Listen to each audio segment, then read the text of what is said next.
कहानी गौरी नाम की एक युवा महिला से शुरू हुई जो गांव में रहती थी।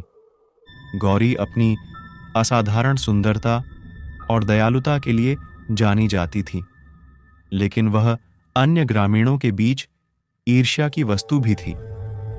जैसे जैसे उसकी प्रतिष्ठा बढ़ती गई, वैसे वैसे उसके आसपास के लोगों की ईर्ष्या भी बढ़ती गई। एक दुर्भाग्यपूर्ण दिन गौरी के जीवन में एक दुखद मोड़ आया। ईर्ष्यालु ग्रामीणों के एक समूह ने गौरी पर काला जादू करने और बुरी आत्माओं के साथ संबंध रखने का झूठा आरोप लगाया। उनका मानना था कि उसकी सुंदरता अंधेरे, अलौकिक शक्तियों का परिणाम थी और उन्होंने मामले को अपने हाथों में लेने का फैसला किया। गौरी पर क्रूर और अन्यायपूर्ण मुकदमा चलाया गया। उसकी एक डायन के रूप में निंदा की गई और मौत की सजा दी गई। उसे जंगल के भीतर एक पेड़ से बांध दिया गया और उसका मुंह बंद कर दिया गया। रात भर वह पेड़ में बंधी रही। इसी बीच गौरी से ईर्ष्या रखने वाले गांव के कुछ लोग उसके पास गए और उसके साथ किए गए छल के बारे में कहकर उसका मजाक उड़ाने लगे। गौरी ने उसी समय उनसे बदला लेने की ठान ली। दूसरे दिन ग्रामीणों ने अपने अतार्किक भय और नफरत से उत्तेजित होकर पेड़ में आग लगा दी। जैसे ही आग की लपटों ने गौरी और पेड़ को भस्म कर दिया, उसकी पीड़ा भरी चीखें पूरे जंगल में गूंज उठीं।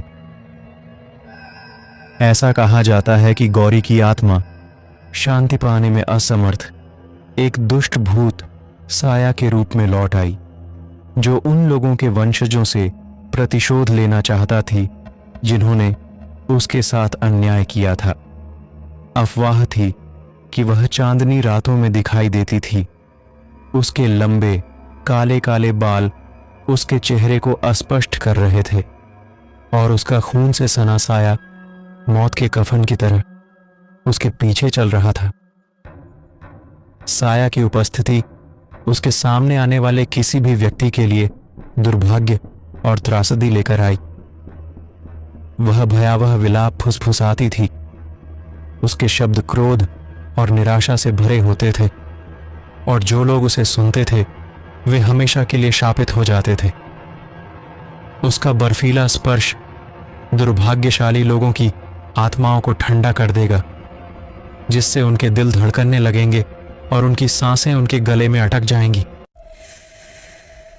तामसिक भावना से भयभीत ग्रामीणों ने गौरी के पसंदीदा फूल सफेद लिली का प्रसाद शापित पेड़ के आधार पर छोड़ना शुरू कर दिया। उन्हें उम्मीद थी कि पश्चाताप का यह कार्य साया की बेचैन आत्मा को शांत करेगा और सदियों से उनके गांव को परेशान करने वाले दुख के चक्र को समाप्त कर देगा। एक दिन आरोपियों का समूह उसी जगह से गुजर रहा था जहां गौरी को जलाया गया था। रात के अंधेरे में दोषियों ने गौरी को अपने सामने खड़ा पाया। गौरी की आंखें गुस्से से लाल हो रही थीं। जब दोषियों ने उसका इतना भव्य चेहरा देखा तो गौरी की आत्मा से अपनी जिंदगी की भीख मांगने लगे। गौरी ने दोषियों से वही कृत्य दोहराने को कहा जो उन लोगों ने गौरी के साथ किया था। पूरे गांव को इकट्ठा किया गया और दोषियों ने अपना गुनाह कबूल किया। फिर गौरी की आत्मा ने उनके साथ भी वही करने को कहा जो गौरी के साथ किया गया था। मजबूर ग्रामीणों ने दोषियों को भी जंगल में पेड़ से बांधकर आग लगा दी गई।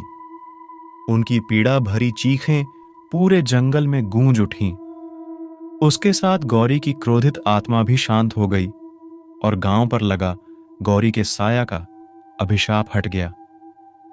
ग्रामीणों को गौरी के साथ किए गए कृत्य पर बहुत पछतावा हुआ। साया की कथा क्रूरता, अंधविश्वास और तामसिक आत्माओं की स्थायी शक्ति के परिणामों की डरावनी याद दिलाती है। आज भी यह गांव, जो अब आधुनिक हो चुका है, लेकिन अभी भी प्राचीन जंगलों से घिरा हुआ है। आज भी यह गांव साया की दुखद कहानी करुणा और न्याय के महत्व को याद करता है। प्रिय दर्शकों, यह कहानी एक काल्पनिक घटना पर आधारित है। इसका वास्तविक जीवन से कोई संबंध नहीं है। यदि कोई समानता होती है तो इसको महज एक संयोग माना जाएगा।